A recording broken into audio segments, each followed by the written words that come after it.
স্বামীকে এই একটি কথা বলার কারণে সেই স্ত্রী জাহান্নামী হবে। স্ত্রী যতই নামাজ আদায় করুক, রোজা পালন করুক, একবারের জায়গায় 10 বার হজ পালন করুক, অর্থাৎ আল্লাহকে সন্তুষ্ট করার হাজার চেষ্টা করার পরও সেই স্ত্রী জাহান্নামী হবে।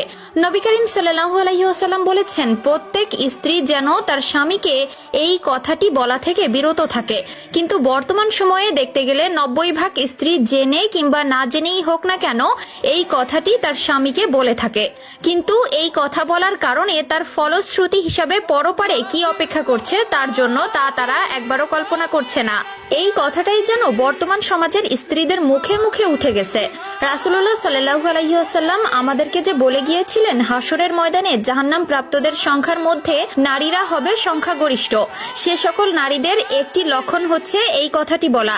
আমাদের মধ্যে অনেকেই আছে যারা প্রতিনিয়ত নিজের স্বামীকে এই কথাটি বলে থাকে। আপনি যদি একজন বিবাহিত নারী হন তবে এমনও হতে পারে এই কথাটি আপনিও আপনার স্বামীকে বলছেন, কিন্তু আপনি বুঝতে পারছেন না এই একটি কথার কারণে আপনাকেও জাহান্নামে যেতে হবে, সহ্য করতে হবে জাহান্নামের কঠিন আগুন। তাই সাবধান প্রিয় বোনেরা, এই কথাটি নিজের স্বামীকে কখনোই বলবেন না। প্রতিটি স্ত্রীর কাছে তার স্বামী জান্নাত হাসিল করার একটি মাধ্যম। মহানবী সাল্লাল্লাহু আলাইহি ওয়াসাল্লাম নানাবিধ হাদিসের মধ্যে উল্লেখ করেছেন, যদি কোনো স্বামী তার স্ত্রীর উপরে অসন্তুষ্ট থাকে তবে সেই স্ত্রী কখনোই জান্নাতে যেতে পারবে না। আমাদের মধ্যে প্রত্যেক স্ত্রীর স্বামী তার পরিবার এবং তার স্ত্রীর জন্য তাদেরকে ভালো রাখার জন্য দিনরাত পরিশ্রম করে, দিন শেষে অর্থ উপার্জন করে তা দিয়ে তাদের ভরণ পোষণ করে।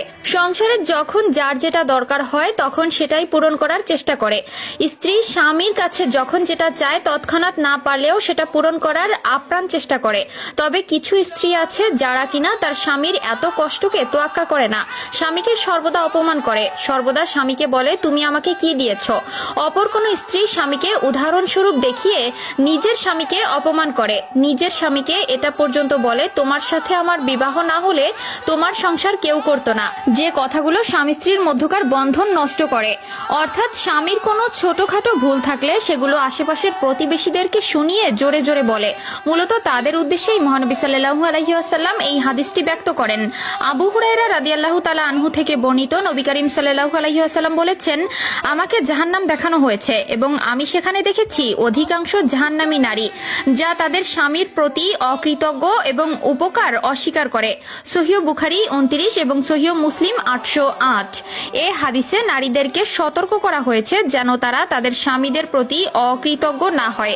স্বামীর ভালোবাসা, কষ্ট এবং তাকে অস্বীকার করা বা অবমূল্যায়ন করা ইসলামে বড় পাপ হিসেবে গণ্য হয়। পারিবারিক জীবনে স্বামী স্ত্রীর মধ্যে কৃতজ্ঞতা, দায়িত্ব এবং সদাচরণ বজায় রাখা উচিত।